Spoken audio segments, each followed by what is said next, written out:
I'm a student doing mechanical engineering at Queen Mary University of London. Ayatollah Eid Khorasan. Because I've met him and spoken to him in real life.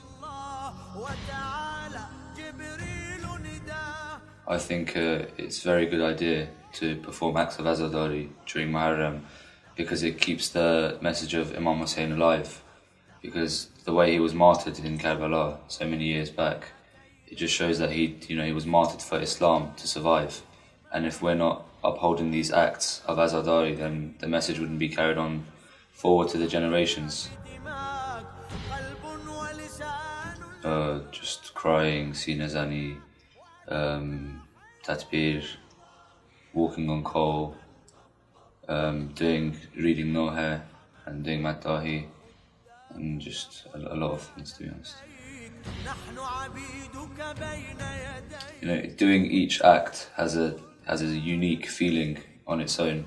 For example, crying has a different feeling to reading Maddahi, and that has a different feeling to walking on coal, for example.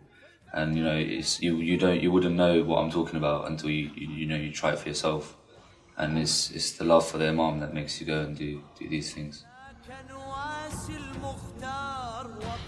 Try and do as much as you can and partake in as much majlis as you can, even if it's just going to the mosque or going to your friend's house to talk to someone about Imam Hussein, or even a non-Muslim just to tell the story of Imam Hussein is a very good idea. Let alone, you don't have to go and cry, or you don't have to do anything else, but just telling people, informing people of what actually happened in Karbala is good in itself. That's what I reckon.